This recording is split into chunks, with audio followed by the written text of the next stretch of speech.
खीर बघताच आलं की नाही तोंडाला पाणी. तर अशा प्रकारे जर तुम्हाला खीर बनवायची आहे आणि ती देखील फक्त अर्धा लिटर दुधाची, बरं का मंडळी मैत्रिणींनो, जे कोणी तुम्ही माझा व्हिडिओ बघत असेल तर फक्त आपली खीर बनलेली आहे अर्धा लिटरमध्ये. ऑलमोस्ट तुम्ही ही खीर 25 ते 30 जणांमध्ये मस्त अशी पुरेल एवढी आपण ही खीर बनवलेली आहे बरं का. विश्वास होत नाही आहे ना? नक्की पूर्ण व्हिडिओ बघा. हाय हॅलो नमस्कार, मी जयश्री. माझ्या नवीन एका रेसिपीमध्ये तुमचं स्वागत करत आहे. तर खीर तुम्ही बघू शकतात किती क्रीमी झाली आहे. तुम्हाला विश्वास येतच नसेल, मला माहिती आहे की ही अर्धा लिटर दुधामध्ये बनलेली आहे. त्यामुळेच मी हा तुमच्यासाठी पूर्ण व्हिडिओ घेऊन आलेली आहे. कारण शॉर्ट व्हिडिओ देखील आपल्या चॅनलवर ऑलरेडी अपलोड केलेला आहे, त्याला देखील तुमचा छान प्रतिसाद होता. त्यामुळे मी इथे फुल रेसिपी तुमच्याबरोबर शेअर करत आहे. 2 चमचे आपल्याला तूप, साजूक तूप घ्यायचं आहे.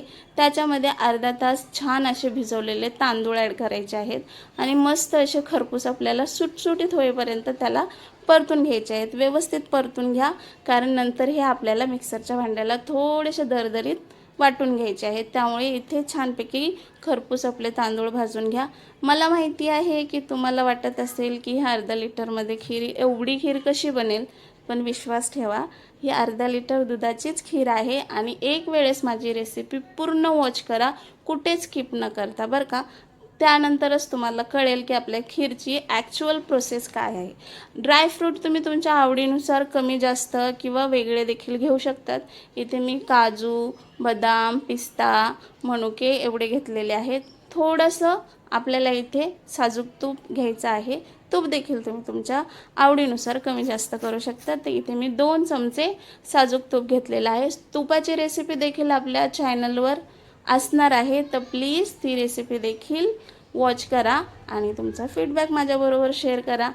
ड्रायफ्रूट आपण छान शॅलो फ्राय करून घ्यायचे, थोडेसे परतून घ्यायचे आहेत.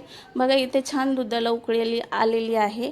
अर्धा लिटर दूध घ्या, हवं तेवढं पाणी घाला, मग तुम्ही माझ्या चॅनलवर या आणि तुमचा फीडबॅक माझ्याबरोबर शेअर करा, बरं का.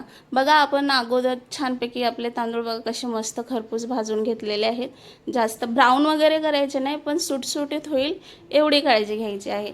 छानपैकी आपण त्याला वाटून घ्यायचं आहे. खूप फाईन असं वाटायचं नाही. हे बघा स्ट्रक्चर दाखवते इथे तुम्हाला कसं दाणेदार आहे, असंच ठेवायचं आहे. दुधाला बॉईल आल्यानंतर आपले जेवढे तांदूळ होते ॲड केलेले तेवढे ॲड करून घ्यायचे आहेत. खीर किती बनवतात याच्यावर देखील डिपेंड करतं की तुम्ही तांदूळ किती घेणार आहेत, बरं का. व्यवस्थित मिक्स करून घ्यायचे आहेत. थोडंसं आपल्याला इथे तांदळाला शिजून घ्यायचं आहे, तर थोडा वेळ द्या. हे बघा सगळ्यात महत्त्वाचं आहे कस्टर्ड पावडर. कस्टर्ड पावडर असणं गरजेचं आहे, बरं का. त्याच्यामुळेच आपल्या खीरला तो क्रीमीनेस किंवा ती थिकनेस येण्यास मदत होते. कारण अर्धा लिटर दुधामध्ये तुम्ही पण विचार करू शकत नाहीत की एवढ्या माणसांची खीर बनेल कशी. त्याच्यासाठी आपल्याला जवळपास 2 ते 3 लिटर तरी दूध लागेल. तर एवढं दूध न वापरता मी तुम्हाला अर्धा लिटर दुधामध्ये खीर कशी बनवायची ते इथे मी शेअर केलेलं. बघा 2 ते 3 चमच तुमच्या आवडीनुसार तुम्हाला किती थिक हवी आहे त्याप्रकारे कस्टर्ड पावडर घ्या. व्हॅनिला फ्लेवरचं कस्टर्ड पावडर आहे, कुठल्याही कंपनीचं घेतलं तरी चालेल.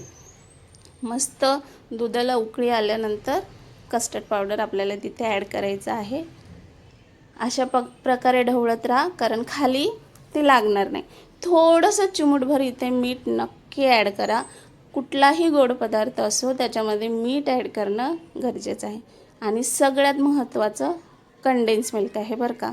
कारण दूध आपण कमी वापरलेलं आहे, त्याला तेवढी क्रीमीनेस येणार नाही. तर त्यासाठी स्टार इन्ग्रेडियंट जर कुठला असेल तर तो आहे कंडेन्स मिल्क. तर कंडेन्स मिल्क तुम्हाला वापरायचीच आहे. जर कंडेन्स मिल्क वापरली नाही तर मग तुमच्या दुधाला किंवा तुमच्या खीरला तो क्रीमीनेस मिळणार नाही. तर मस्त बघा इथे देखील तुम्ही खीर बंद केलात ना तरीही काही फरक पडत नाही, कारण खीर आपली ऑलमोस्ट झालेली आहे. स्वीटनर तुम्हाला जेवढा हवा आहे तेवढा ॲड करू शकतात. तर मी इथे तुमच्यासोबत शेअर करत आहे सिक्रेट काय असणार आहे.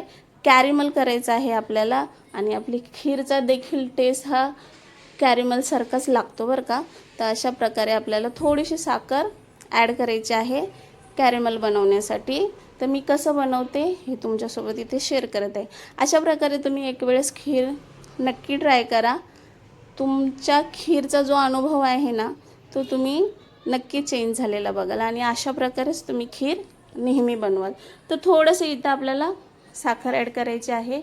त्याला हलवायचं नाही जोपर्यंत तो ऑलमोस्ट मेल्ट होत नाही तोपर्यंत. ठीक आहे. बघा खीर आपली इथे ऑलमोस्ट डन झालेली आहे.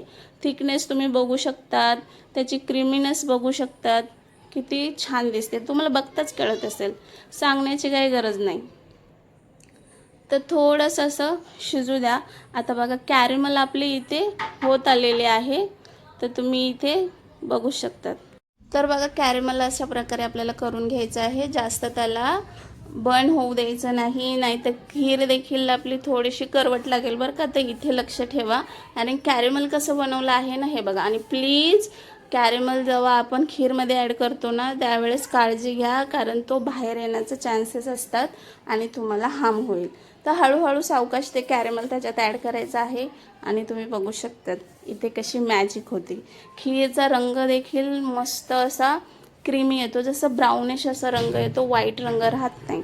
ज्या प्रकारे आपण केसर ॲड केल्यानंतर जसा येलोइश रंग येतो ना त्या प्रकारेच कॅरेमल जेव्हा आपण त्यात ॲड करतो ना तेव्हा असा ब्राउनिश रंग येतो बरं का. आणि खरं सांगते खीर ना खूप टेस्टी लागणार आहे. प्लीज एक वेळेस तुम्ही या प्रकारे बनवा. म्हणूनच इतकं खरं बोलते बरं का. तर त्याला इग्नोर करा आणि प्लीज एक वेळेस नक्की ट्राय करा. ही रेसिपी तुम्हाला खरंच खूप आवडेल.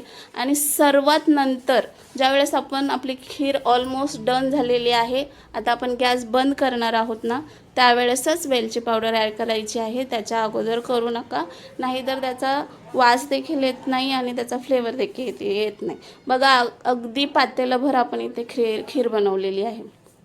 आणि खीर तुम्ही बघू शकता किती सुंदर दिसत आहे की नाही. चला तर खीर नक्की बनवा. तुमचा फीडबॅक माझ्याबरोबर शेअर करा. माझ्या रेसिपी तुम्हाला कशा वाटतात नक्की कमेंट करून सांगा. चॅनलवर नवीन असाल तर प्लीज चॅनलला सबस्क्राईब करा. आणि तुमचा सपोर्ट माझ्याबरोबर कायम असू द्या बरं का. थोडंसं बोलण्यामध्ये प्रॉब्लेम आहे, कारण थोडीशी माझी तब्येत आता खराब आहे, पण रेसिपी तुमच्यापर्यंत आली पाहिजे की नाही. त्यामुळेच प्लीज रेसिपी बघा, शेअर करा, लाईक करा. कमेंट खूप महत्त्वाचं आहे. कमेंट करत जा आणि आमच्यासारख्या छोट्या क्रिएटरला कुठं तरी घेऊन जा. आणि ते तुमच्यामुळेच शक्य आहे. तर बघा थोडीशी थंड होऊ द्यायची आहे खीर. आणि खीर कशी सर्व करायची आहे हे तुमच्यावर डिपेंड आहे. गरम सर्व करतात की थंड सर्व करतात. तर इथे मी थोडीशी रूम टेम्परेचरला आल्यानंतरच सर्व करणार आहे. तर तुम्ही बघू शकतात. चला भेटूया अशाच एखाद्या नवीन रेसिपीमध्ये. तोपर्यंत तुम्ही माझ्या चॅनलवर या, सबस्क्राईब करा आणि तुमचा सपोर्ट नेहमी माझ्याबरोबर असू द्या. थँक्यू. कशी वाटली रेसिपी नक्की कमेंट करून सांगा आणि एन्जॉय करा बरं का माझी रेसिपी. आणि खरंच तुम्हाला जर खरंच रेसिपी बनवल्यानंतर तुम्हाला तितकीच मी जेवढं बोलते आहे की छान झाली आहे, खरंच छान झाली, तर कमेंट नक्की करा की खरंच तुमची रेसिपी छान होती. चला भेटूया एखाद्या नंतरच्या रेसिपीमध्ये. मिनी व्लॉग देखील आपल्या चॅनलवर माझे येतात, ते देखील बघा आणि तुमचा सपोर्ट माझ्याबरोबर असू द्या. तोपर्यंत बाय.